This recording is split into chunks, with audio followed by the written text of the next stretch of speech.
Bienvenidos al App de Vlad, ciencia para tus oídos. Hoy vamos a hacer un deep dive en calorimetría. Así que prepara tu café, ponte cómodo y vamos a sumergirnos. Me encanta la idea del café. Sí, porque ¿alguna vez te has preguntado por qué tu café se enfría si no te lo tomas rápido? Claro. Todos hemos estado ahí. Bueno, la calorimetría es la ciencia que estudia esa transferencia de calor. Exacto. Nos ayuda a entender cómo la energía en forma de calor se mueve de un lugar a otro. Ajá. Y para entenderla bien, primero tenemos que aclarar algunos conceptos básicos, ¿no?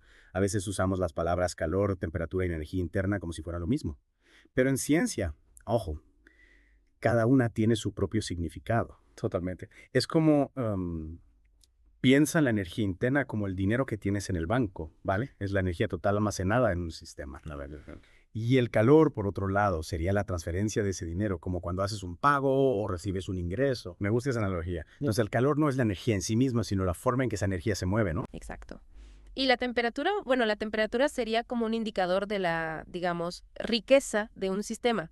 Si un sistema tiene alta temperatura, significa que sus moléculas están moviendo muy rápido, como si estuvieran, no sé, en una fiesta. Vale, entiendo. Entonces, si mi café está caliente, sus moléculas están de fiesta. Me gusta eso. ¿Y qué pasa con el calor específico? He oído hablar de eso, pero nunca he entendido bien qué es. Bueno, el calor específico es una propiedad de cada sustancia, ¿vale? Y nos dice cuánta energía necesitamos para aumentar su temperatura. Imagina que tienes dos ollas, una de aluminio y otra de hierro, ambas del mismo tamaño.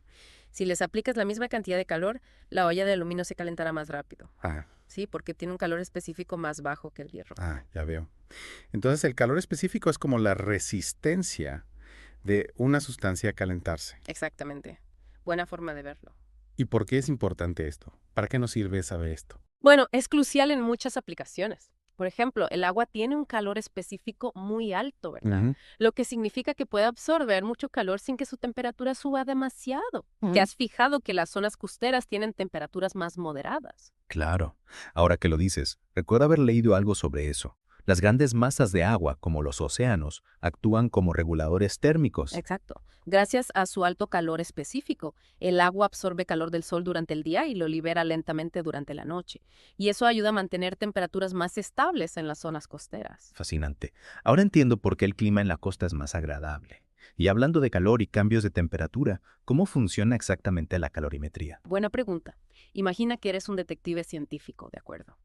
Y quieres saber de qué material está hecha una muestra misteriosa. La calorimetría te permite descubrirlo. Ah, sí. Sí, midiendo la cantidad de calor que esa muestra libera o absorbe al entrar en contacto con una sustancia de calor específico conocido como el agua. Suena a un juego de detectives científicos. Me gusta. ¿Cómo funciona en la práctica?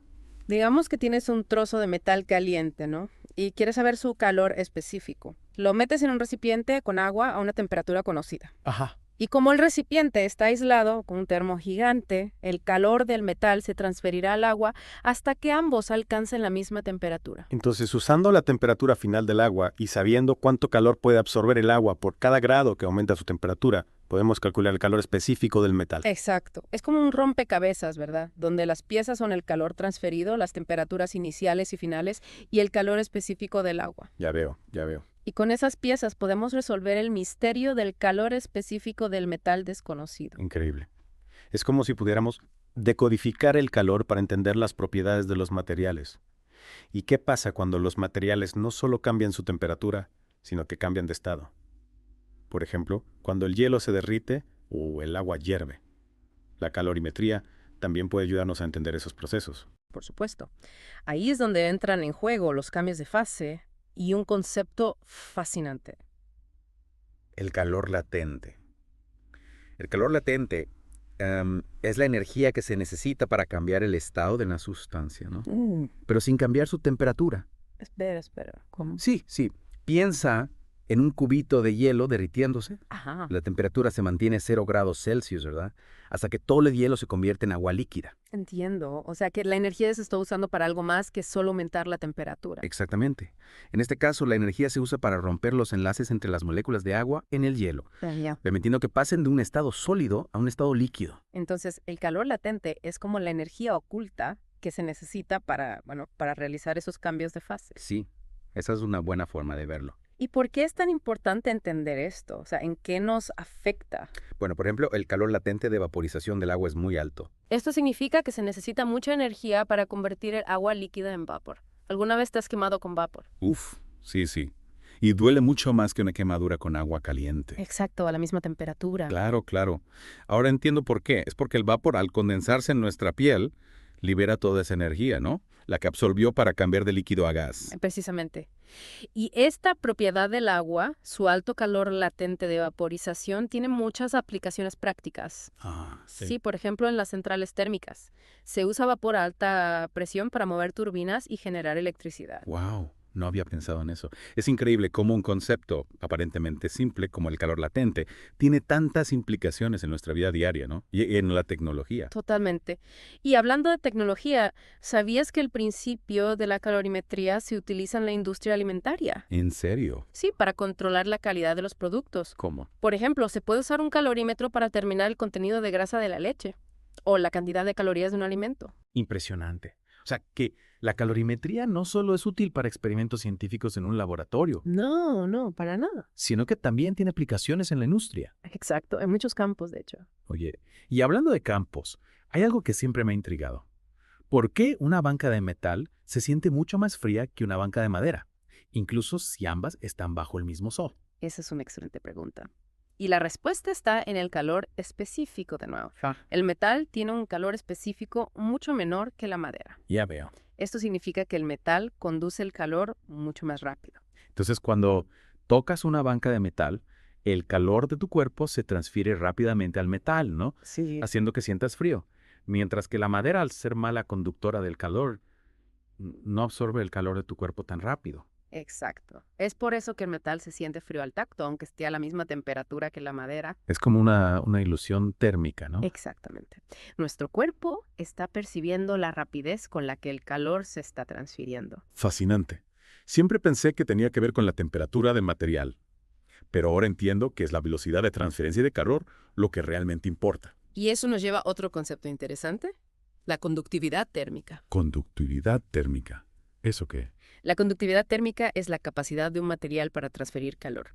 Los metales, como ya hemos visto, son buenos conductores térmicos, mientras que materiales como la madera, el plástico o el vidrio son aislantes térmicos. Entonces, si quiero mantener mi café caliente por más tiempo, debería usar un termo de vidrio en lugar de uno de metal. Exactamente. Un termo de vidrio, o mejor aún, uno con doble pared y vacío entre las paredes, evitará que el calor de tu café se escape rápidamente. Genial. Un consejo práctico para la vida diaria. Y hablando de la vida diaria, ¿hay algún otro ejemplo de conductividad térmica que podamos ver en nuestro alrededor? Claro que sí. Piensa en las ollas y sartenes que usamos para cocinar.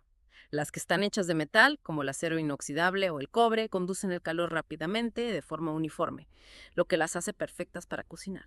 Y supongo que por eso las asas de las ollas suelen ser de plástico o madera, ¿no? Exactamente. Para que no nos quememos al agarrarlas. Los materiales aislantes térmicos evitan que el calor de la olla se transfiera a nuestra mano. Qué ingenioso.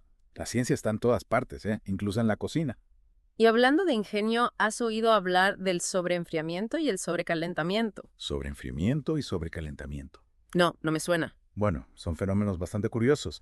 El sobreenfriamiento ocurre cuando un líquido se enfría por debajo de su punto de congelación sin llegar a congelarse. En serio. ¿Y eso cómo es posible? Pensaba que el agua, por ejemplo, siempre se congelaba a 0 grados Celsius. Normalmente sí. Pero si el agua está muy pura, ¿no?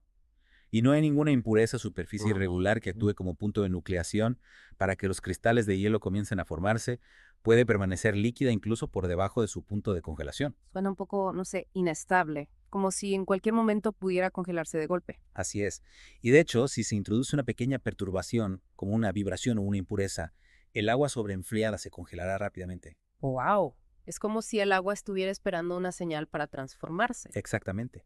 Y el sobrecalentamiento, por otro lado, es cuando un líquido se calienta por encima de su punto de ebullición sin llegar a hervir. En serio. Y eso también es posible. No debería el agua hervir a 100 grados Celsius. Normalmente sí.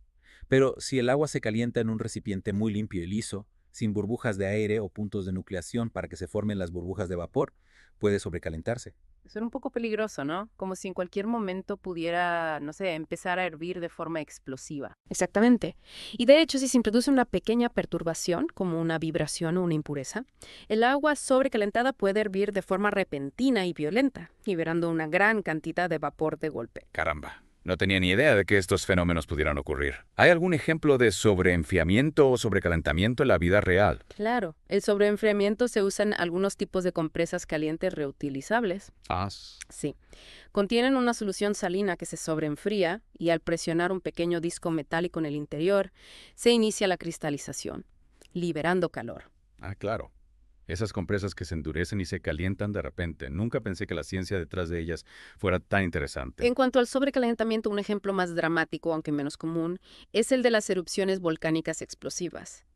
El magma, la roca fundida que se encuentra bajo la superficie de la Tierra, a veces puede sobrecalentarse debido a la presión. Y cuando esa presión se libera repentinamente, el resultado puede ser una erupción explosiva. ¡Wow! Eso sí que es una demostración extrema de sobrecalentamiento. Sin duda.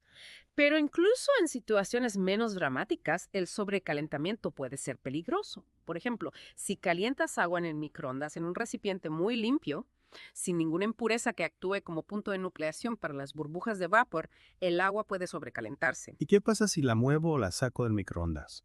Podría hervir de forma explosiva y salpicarte con agua hirviendo. Por eso es importante tener cuidado al calentar agua en el microondas. Anotado. A partir de ahora tendré mucho cuidado al calentar agua en el microondas. No quiero convertir mi cocina en un volcán en miniatura. Buena idea. Y recuerda, el sobreenfriamiento y el sobrecalentamiento son solo dos ejemplos de los muchos fenómenos fascinantes que podemos observar cuando estudiamos el calor y la temperatura. Totalmente. Hoy he aprendido un montón sobre calorimetría, calor latente, conductividad térmica, sobreenfriamiento y sobrecalentamiento. Es increíble cómo un tema aparentemente simple puede ser tan complejo e intrigante a la vez. Y lo mejor de todo es que solo hemos arañado la superficie. El mundo de la termodinámica es vasto y lleno de misterios por descubrir. Estoy deseando seguir explorándolo. Pero antes de continuar, ¿te parece si hacemos un breve resumen de los puntos clave que hemos cubierto hasta ahora? Vale, sí. Un pequeño resumen nunca viene mal. Perfecto. ¿Por dónde empezamos? Bueno, podemos comenzar recordando que el calor es la transferencia de energía térmica, ¿verdad? Debido a una diferencia de temperatura. Y que la temperatura nos dice qué tan agitadas están las moléculas en una sustancia. Exacto. Y no olvidemos la energía interna, que, como bien dijiste antes, es como el saldo en nuestra cuenta bancaria energética. Sí, esa analogía me gustó. Y también hablamos del calor específico, ¿no? Que esa cantidad de energía que una sustancia necesita para aumentar su temperatura. Como el agua, que tiene un calor específico alto, por eso es tan buena regulando la temperatura. Cierto. Por eso las zonas costeras tienen climas más moderados. Y bueno, también vimos cómo los cambios de fase, como cuando el hielo se derrite, requieren una cantidad específica de energía. Sí, el calor latente. Exactamente.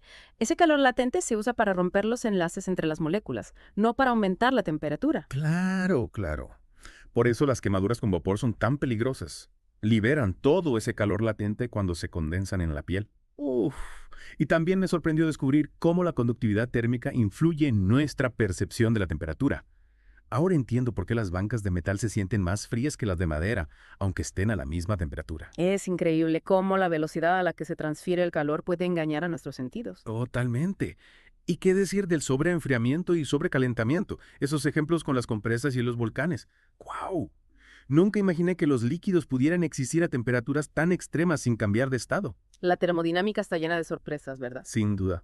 Pero lo más importante, creo, es que todos estos conceptos no son solo teorías abstractas.